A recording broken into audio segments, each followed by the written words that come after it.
Vijayawada university మంచి భవిష్యత్తు కోసం తెలుగు విద్యార్థులు ఇష్టపడే యూనివర్సిటీ. కాల్ 9059052378 9059052379. ప్రస్తుతం సమాజంలో విలువలు దిగజారిపోతున్నాయి. బంధాలు అనుబంధాలు ఆవిరైపోతున్నాయి. వావి వరుసలకు తావు లేకుండా, వయస్సుతో సంబంధం లేకుండా కుటుంబ వ్యవస్థను కూల్చేస్తున్నారు. రాను రాను వివాహ వ్యవస్థ విచ్ఛిన్నమవుతోంది.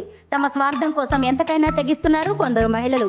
అక్రమ సంబంధాలకు అలవాటు పడిన వారు తమ బంధాలకు బంధనాలు వేస్తున్నారు. అడ్డు వస్తున్న వారిని అంతం చేసేస్తున్నారు.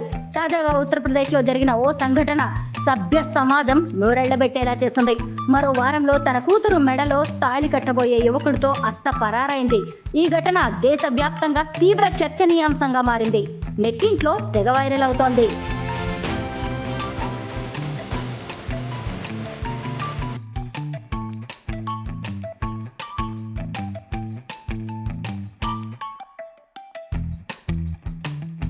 ఉత్తరప్రదేశ్లోని అలీగఢ్లో 4 నెలల క్రితం ఓ మహిళ తన కూతురికి వివాహం చేసేందుకు ఓ సంబంధం చూసింది.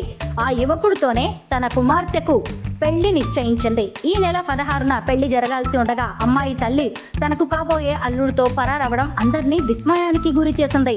అంతేకాక పారిపోయేటప్పుడు తన కుమార్తె వివాహం కోసం దాచిన 5 లక్షల విలువ చేసే బంగారం, 2.5 లక్షల డబ్బును కూడా తనతో పాటు తీసుకువెళ్ళింది. వివాహం కుదిరిన కొద్ది రోజుల తర్వాత అల్లుడు తన అత్తకు మొబైల్ ఫోన్ను బహుమతిగా అందించాడు. అలాగే తరచూ ఆమెతో ఫోన్లో మాట్లాడేవాడని తెలిసింది. అంతేకాక అప్పుడప్పుడు అత్త ఇంటికి వచ్చేవాడని, గంటల తరబడి ఒకే గదిలో అత్తతో మాట్లాడేవాడని తెలుస్తోంది. ఇదిలా కొనసాగుతుండగా అల్లుడితో ప్రేమలో పడిన అత్త పెళ్లికి మరో 10 రోజులు ఉండగా ఇంట్లోని డబ్బు నగలు తీసుకొని అతడితో పారిపోయింది. దీంతో బంధువులు పోలీసులకు సమాచారం అందించారు. ఈ ఘటనపై స్థానిక పోలీసు అధికారి మహేష్ కుమార్ మాట్లాడుతూ ఆ మహిళ ఇంట్లో ఎవరికీ చెప్పకుండా వెళ్లిపోయిందని అన్నారు. దీంతో మిస్సింగ్ కేసు నమోదు చేసుకుని దర్యాప్తు చేపడుతున్నామని తెలిపారు.